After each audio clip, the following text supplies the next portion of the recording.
The Adventures of Hershel of Ostropol, retold by Eric A. Kimmel, with drawings by Trina Shart Hyman.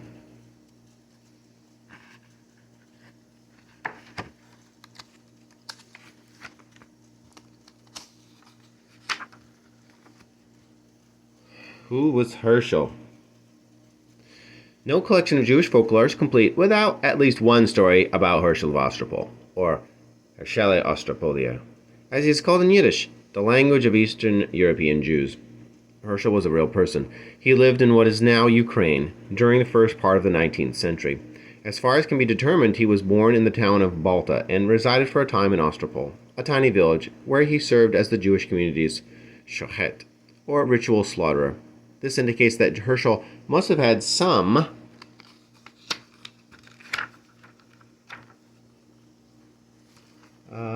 there's a page between these pages, and I found it. Education. The Jewish religion has strict rules governing the killing of animals for meat. An improperly slaughtered animal becomes treif, carrion. It cannot be used for food. The shochet had to know all these rules. He also had to be able to examine the animal's internal organs, since certain diseases or irregularities would also render it treif. Clearly, no ignoramus could ever hold such an important job. For that reason, the usual portrayal of Hershel as a man of little education may be inaccurate. Hershel is commonly pictured as being hunchbacked, as well as exceptionally ugly. Many stories about Hershel are based on this supposed fact. Since no pictures of Hershel exist, there is no way to determine if it's true. We do know that Hershel was an exceptionally witty man. He was quick with a retort and liked to make pompous, arrogant people look foolish. Needless to say, this did not win him many friends among the rich and powerful. Hershel lost his job in Ostropol and became a schnorrer, a wandering beggar, living by his wits as he traveled from town to town. It was during these wanderings that Hershel endeared himself to the common folk, who made him immortal by passing the stories of his jests and sayings down through the generations. I first heard stories about Hershel when I was growing up in Brooklyn, New York. Since then I have collected them from oral sources and anthologies of Jewish folklore. My friends Hanoch Livney and Jack Falk were kind enough to share two collections of Hershel stories with me, one in Hebrew published in Israel and a 1947 Polish reprinting of a rare Yiddish volume published in the Soviet Union in 1921. My mother, Ann Kimmel, assisted me with the translations. These stories reflect the values and cultural traditions of the Jewish communities of Eastern Europe. However, one does not have to be Jewish to enjoy them. Hershel, like Coyote, Anansi, Brer Rabbit, and Tile Eulenspiegel, belongs to all of us. Eric A. Kimmel, October 14th, 1994.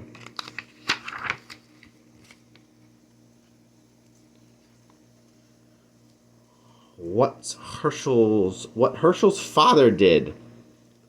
One cold winter night, Hershel of Ostropol found himself on the road far from home. He looked across the frozen fields and wondered to himself, "Where will I sleep? There isn't a village in sight." He continued walking. His stomach rumbled, for he hadn't eaten all day. His belly was as empty as his pockets. Up ahead, he saw the lights of an inn. "I'm in luck," Hershel said. "Surely the good people in that inn will take pity on a poor wanderer." He hurried to the inn door and knocked.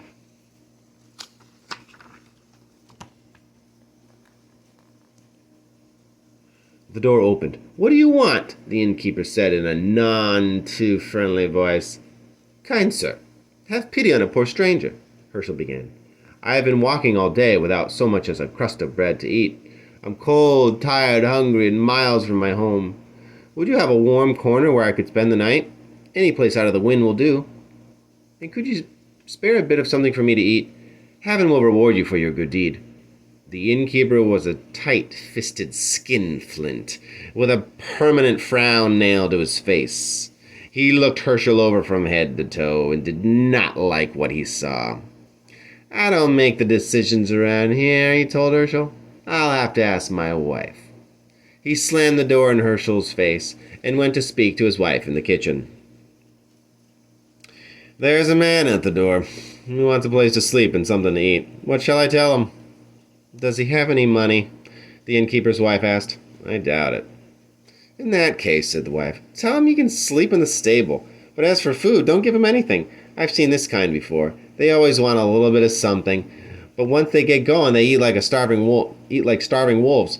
When the time comes to pay for what they've eaten, oh, well, that's a different story. I don't have any money, is what they always say. He can sleep in the stable if he wants, but as for food, give him nothing.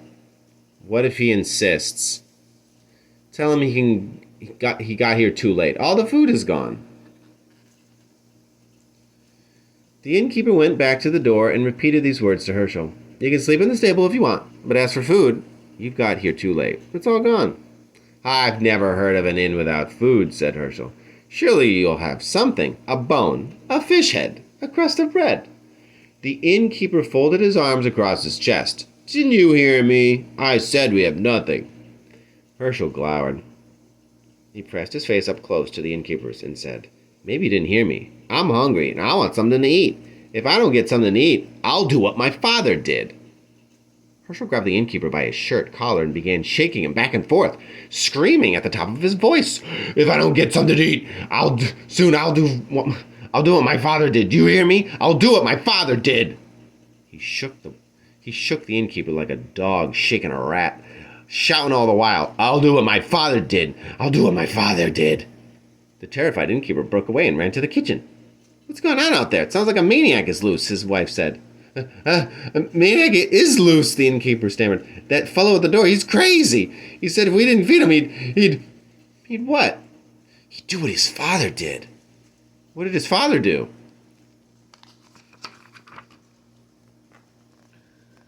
I don't know, and I don't want to find out, said the innkeeper. Quick, gather all the food we have in the house. Put it on the table. We must feed this man. Our lives depend on it. The innkeeper and his wife bustled around the kitchen. They gathered up all the food in the inn and piled it on the table. The innkeeper invited Hershel to help himself. He didn't have to ask twice. Hershel sat down at the table and began to eat. He ate his way through roasts and sausages, baskets of fruit, a duck, a chicken, a whole goose, loaves of bread, pastries, and sweets by the score. He ate until he couldn't hold another bite.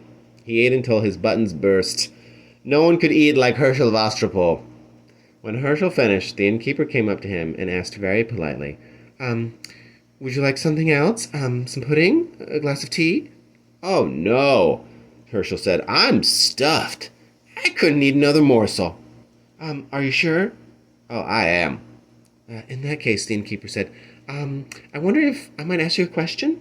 Certainly, said Hershel. I don't mean to be rude, the innkeeper said, but my wife and I were wondering, what was it that your father did? Hershel laughed. Since you have given me such a wonderful dinner, I will gladly answer your question. On cold, dark nights, when my father didn't get anything to eat, he went to bed hungry.